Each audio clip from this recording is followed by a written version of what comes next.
Did you see that Brad Underwood was at a golf outing this week? No, how did I miss this? I mean, it's two of your favorite things, Brad Underwood and golf outings. Yeah, also, besides the point, why weren't we there? I figured you'd be tapped in, my friend. Honestly, maybe a learning lesson for us this offseason. I think we've fallen out of Brad and the Underwood family's extended inner circle. We didn't get the patio wine invite. We didn't get the golf outing tip. So, I don't know. Tyler, help, man. Help us fix this. What did we do wrong? Yeah, come on. Is it us? Is it you? I mean, we just want to fix this. It's got to be us. It's It's got to definitely, be us. it's It's definitely all. It's us. always us. It's always been us. Anyways, Brad Underwood was at the Kendall Gill golf outing, and he actually, I think this might, I don't know the situation. I really don't. But like, I'm just assuming this is how Brad's life works. Like, when he makes any sort of appearance, even if he's supposed to be golfing, even if he's at the grocery store, I think people just treat it like an interview session at the end of it. Like, I don't think Brad was supposed to meet with the media at a golf outing, but somehow it turned into him meeting with the media and like speaking on all these elements of his team. So shout out to or maybe I'm wrong. Maybe like the Illini Inquirer guys were there and covered this. I That might actually be what happened. I don't know. I digress. There's an article from Armchair Illini. Shout out to those guys. Robbie Nardini wrote this that was fun to read. It was Brad talking about their incoming freshmen. And I don't mean the incoming 22-year-old Serbian or whatever freshman. I mean like the actual 18-year-old American freshmen that are going to Illinois as if they were going to American college on a normal timeline, right? This is Brandon Lee and Keaton Wagler, who are the two-man normal freshman class here. And I think they kind of get forgotten about sometimes just because of the way Brad runs this program and how portal heavy it can be, and the returnees too. That's been the narrative all offseason is how much Illinois returns. Brandon Lee and Keaton Wagler are going to have opportunities, I think, this year, largely because there's still some vacated spots. Like Dre Gibbs Lawhorn's bench guard position is gone. And also, we're still waiting on clearance from some of those guys overseas, as you and Dion talked about yesterday. So Brad had a lot to say about these two. He had praise for Lee and said there's spot minutes with his frame. He's already ready for college basketball and he's going to get those spot minutes. But the quote that got me most intrigued here was about Keaton Wagler, who to me is the higher upside of the two in this class. And this is what Underwood said about Keaton Wagler. He said, quote, "I've been very pleased with Keaton. He has great size, 6'5", 6'6". We've done a lot of the same things we did with Will Riley with him, playing him on the ball almost exclusively. At this point, we know he can really shoot, but his passing has been tremendous." That doesn't feel like a normal summer coach speak quote to me, Cart. Sometimes you hear coaches just say, yeah, I love their work ethic. They've been in the gym. I like them.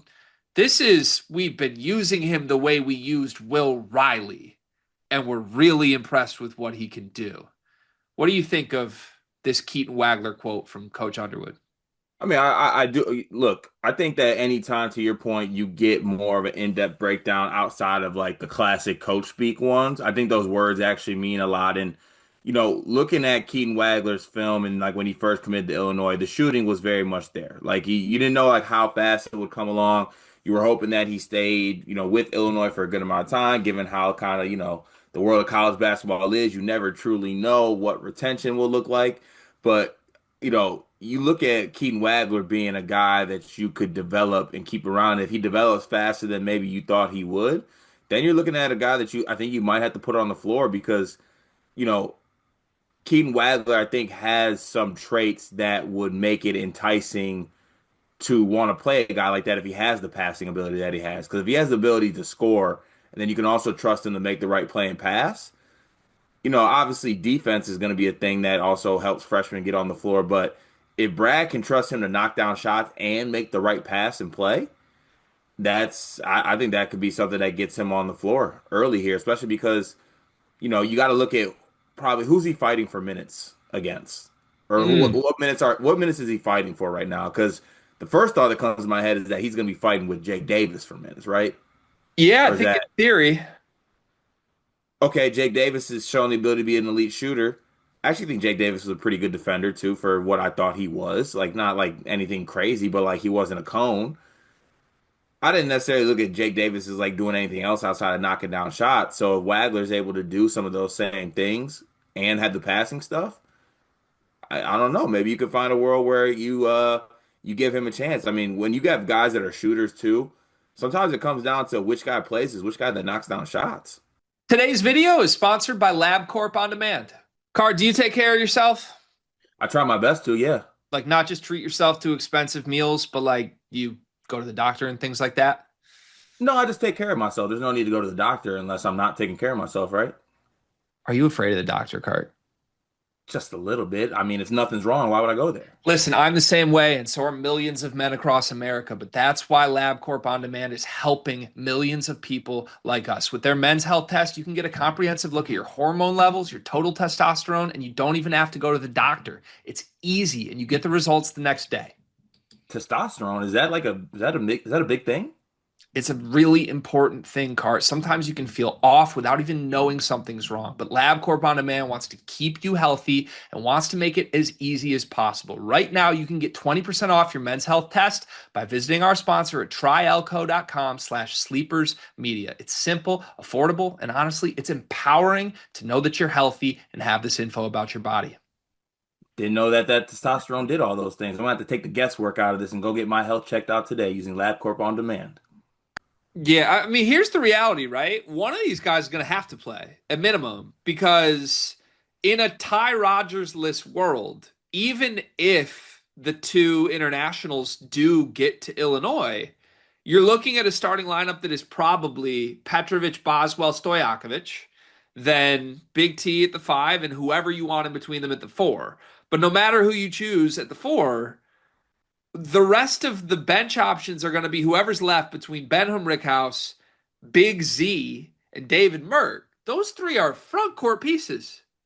So we have not named one bench guard on the roster, even if the international guys get here, in terms of the rotation. The top eight has no bench guard. It's way too deep in the front court, and there's not a bunch of backcourt depth other than using the starters to back each other up, right? Boz could run point and Petro goes to the bench. Slide Stojakovic down fine. But then you're like moving Humrickhouse to the three. So it really is Jake Davis or Keaton Wagler or Brandon Lee for all of the bench minutes at the 1, 2, 3 to me. And I think if I had to place a bet on it, I mean, Jake Davis is going to play because he did some good things last year. And as long as he makes his shots, he's going to be in the mix. But I think Jake Davis is incredibly low upside. He's just a very average Big Ten bench guy. You're basically hoping Jake Davis becomes Luke Goody. And I don't know that he will. Maybe he will. But even if he does, like you kind of are hoping somebody emerges off the bench that has a little more pop to them and can do a little more. And to me, I think that guy probably is Keaton Wagler. And I would have said that feeling that way off of his profile in general before hearing this quote from Brad. But I remember hearing in the middle of last season, remember he won the Gatorade Player of the Year in Kansas and that came out. And then we saw his numbers and we were like, wait a second, this kid averaged 4 assists a game Hmm. and was like super efficient the entire time. I just think there is some ball skill stuff here that isn't always talked about when you just view him as this like 4-star, 6'6" wing, right? I think he's more of a guard with really good size than he is a wing. So I think ultimately that's kind of how I felt about Will Riley, right? Like he was more shaped like a four, but he had all these guard skills that Illinois really didn't unlock until late in the year.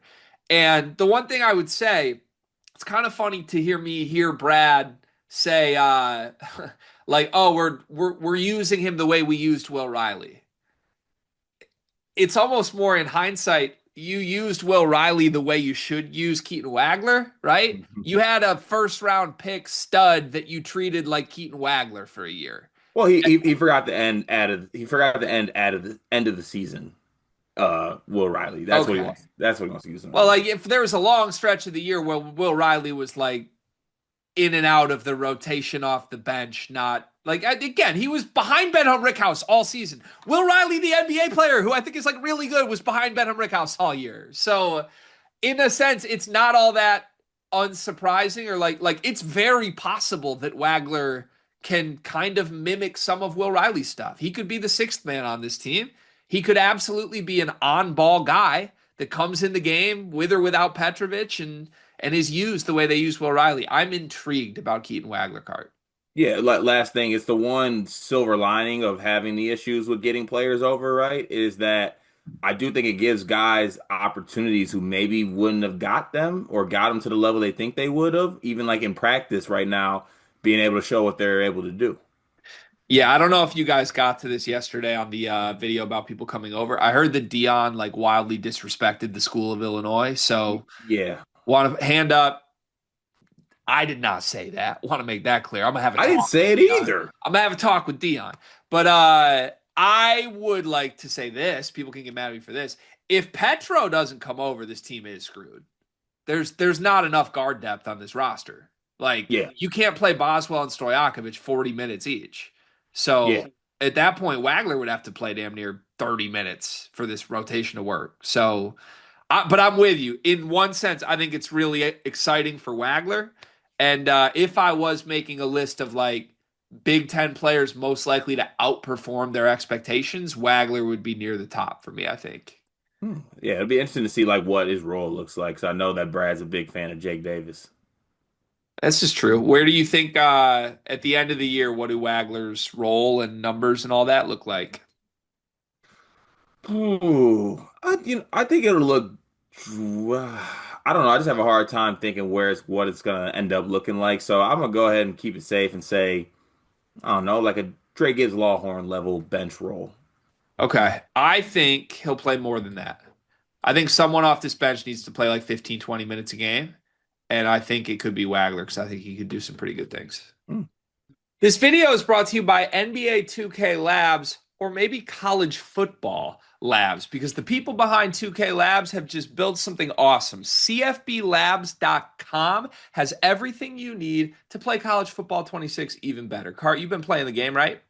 I have been, but I'm behind the eight ball, Gregory. There's a lot of people out there who got a little bit of edge on me, but the good folks over at 2K Labs got me covered. They got the playbooks I need, the plays, the head-to-head coaches, knowing some teams. Obviously, way too many college football teams. I need the inside edge here, and they got all different types of things to help me get that edge. Yeah, I jumped in and started playing Road to Glory over the weekend, and I ended up like a two-star recruit that did not get one snap in season one because I chose the wrong school with the wrong roster that was way too loaded. Had I known that CFBLabs.com exists, I would have made a much more wise decision in my Road to Glory mode. They've got teams, playbooks, coaches, team comparison tools. You can literally see every single play in the game, every player in the game, their rating, what they're good at, all in one consolidated place online to help you make the right choices and win more games in college football 26. CFBLabs.com. Go check it out.